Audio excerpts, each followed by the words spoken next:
สบายดีทุกท่าน นี่แม่นวิดีโอสั้นเกี่ยวกับการบวกและการลบเลขส่วนที่มีพูดต่างกันในขั้นของป .4 เริ่มจากหน้าที่139หา143ของปึ้มแบบเรียน พวกเราหวังว่าครูทุกท่านจะสามารถนำใช้วิดีโอแนะนำการสอนนี้เป็นพื้นฐานเข้าในการเรียนการสอนในรูปแบบให้นักเรียนมีส่วนร่วมและมีความกระตือรือร้น ถ้าหากว่าครูบ่มีเวลาเพียงพอในขั้นตอนการกะเกียมความพร้อมคำถามและอื่นๆให้หยุดวิดีโอไว้ชั่วคราวและดำเนินการแก้บทฝึกหัดเหล่านั้น 3. การบวกและการลบเลขส่วนที่มีพูดต่างกัน การบวกและการลบเลขส่วนที่มีพูดต่างกัน แม่นจะสอนตามลำดับดังนี้ การบวกและการลบโดยวิธีง่ายดายในการขึ้นพูดร่วม การบวกและการลบโดยวิธียากขึ้นในการขึ้นพูดร่วม และโดยการขจรเลขส่วน การบวกและการลบเลขส่วนผสม การบวกและการลบจำนวนทศนิยมและเลขส่วน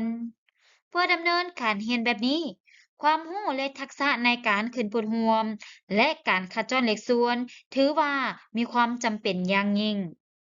ในทางตรงกันข้าม ถ้านักเรียนคุ้นเคยกับการขึ้นพูดร่วม และการขจรเลขส่วน พวกเขาจะสามารถบวกและลบโดยใช้ขั้นตอนเดียวกันคืออยู่ในขั้นป .3 ทำอิฐแม่นกรณีที่พวกเขาสามารถขึ้นพูดร่วมได้ทันที มันบ่สามารถบวกได้ย้อนว่าพูดต่างกัน ดังนั้นพวกเขาต้องการขึ้นพูดร่วมก่อน นักเรียนสำหรับ1ส่วน5บวก1ส่วน2พูดแม่น5และ2ฉะนั้นพูดร่วมแม่น10ย้อนว่าพูดร่วมแม่น10ทำอิฐพวกเราคูณพูด5ด้วย2และจากนั้นคูณจำนวนพูด1ด้วย2เช่นกัน ดังนั้นพวกเขาจึงได้2ส่วน10สำหรับ1ส่วน2คูณพูดด้วย5เพื่อให้ได้10และจากนั้นคูณจำนวนพูดด้วย5คือกัน ดังนั้นจึงได้5ส่วน10นักเรียนบัดนี้พวกเขาได้เลขส่วนที่มีพูดเท่ากัน พวกเขาสามารถเฮ็ดการบวกคือดังได้เรียนมาในขั้นป .3 คำตอบแม่น7ส่วน10ครูการลบเป็นแนวใด แม่น3ส่วน4ลบออก2ส่วน3บ่นักเรียนพูดแม่น4และ3ดังนั้นพูดร่วมแม่น12ย้อนว่าพูดร่วมแม่น12ทำอีกพวกเราคูณพูดด้วย3และหลังจากนั้นคูณจำนวนพูดด้วย3เช่นกัน ดังนั้นพวกเขาจึงได้9ส่วน12สำหรับ2ส่วน3แม่นคูณพูดด้วย4เพื่อให้ได้12และจากนั้นคูณจำนวนพูดด้วย4คือกัน ดังนั้นจึงเป็น8ส่วน12นักเรียนบัดนี้พวกเขาได้เลขส่วนที่มีพูดเท่ากัน พวกเขาสามารถเฮ็ดการลบคือดังที่ได้เรียนในขั้นป .3 คำตอบแม่น1ส่วน12ค่ะการขึ้นพูดร่วมง่ายดายคิดไล่ก็บ่ยาก ต่อไป เมื่อการขึ้นพูดร่วมที่บ่ง่ายปานใดและต้องการขจรเลขส่วนปัญหาหลักแม่น1ส่วน6บวกให้3ส่วน8นักเรียนข้อยบ่ซอกหาพูดร่วมน้อยสุดของ6และ8นักเรียนพวกเราสามารถนำใช้วิธีการคูณพูดของ2เลขส่วนเพื่อเฮ็ดให้เป็นพูดเท่ากัน นักเรียนในกรณีนี้พูดของมันแมน6คูณ8ซึ่งแม่น48นักเรียนโอเคบัดนี้พวกเราสามารถบวกได้นักเรียนและคำตอบจะเป็น26ส่วน48นักเรียนถ้าจักหน่อยจำนวนไม่หลายเกินไปที่จะเข้าใจนักเรียนในกรณีดังกล่าวนั้นพวกเขาต้องขจรลงคำตอบแมน13ส่วน24 นักเรียนวิธีแม่นขจรเลขส่วนเมื่อพวกเราสามารถเฮ็ดได้ในทางกลับกันข้ามทวีคูณร่วมน้อยสุดแม่นหยังนักเรียนทวีคูณร่วมน้อยสุดแม่น24นักเรียนคูณแต่ละเลขส่วนด้วยจำนวนเดียวกันตามลำดับเพื่อให้พูดทั้งสองเป็น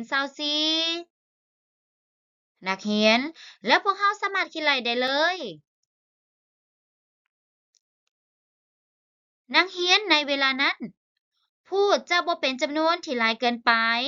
และจะคิดได้ไวกว่า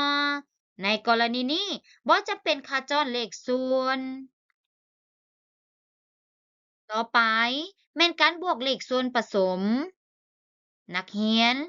เลขส่วนผสมแม่นผลบวกของจำนวนทวนและเลขส่วนดาย ดังนั้นพวกเราสามารถคิดไล่ผลบวกของจำนวนทวนและเลขส่วนดายตามลำดับ นักเรียนทำอีกพวกเราควรบวก1และ2ที่เป็นส่วนของจำนวนทวน และจากนั้นบวก2ส่วน3และ1ส่วน4ด้วยใช้วิธีการขึ้นพูดร่วม นักเรียน จากนั้นพวกเราสามารถรวมจำนวนทวนกับเลขส่วนใดเข้ากัน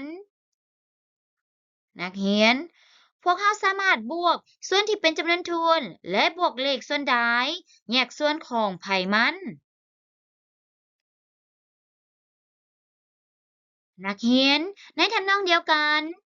เมื่อเหตุการณ์ลบ พวกเราสามารถลบส่วนของจำนวนทวนและเอามารวมใส่กับการลบเลขส่วนใด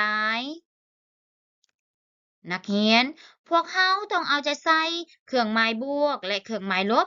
อยู่ส่วนของจำนวนทวนและส่วนของเลขส่วนใด สุดท้าย นักเรียนจะเรียนรู้การคิดหลายจำนวนทศนิยมและเลขส่วน นักเรียน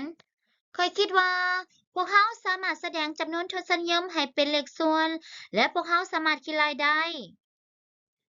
นักเรียนเคยคิดว่าพวกเขายังสามารถแสดงเลขส่วนให้เป็นจำนวนทศนิยมได้คือกันและพวกเขาสามารถคิดรายได้นักเรียนแม้นแล้วพวกเขาสามารถเฮ็ดได้ทั้งสองแบบแต่ว่าก็มีบางเลขส่วนที่บ่สามารถแสดงเป็นจำนวนทศนิยมได้ดังนั้นพวกเขาจึงสามารถใช้แต่วิธีของเลขส่วนเสมอโดยวิธีนี้ครูจึงเอาแนวความคิดจากนักเรียนในเวลาสอนจบการนำเสนอบทเรียนในวิดีโอสั้นเพียงเท่านี้ กรุณาเบิ่งวิดีโอฉบับเต็ม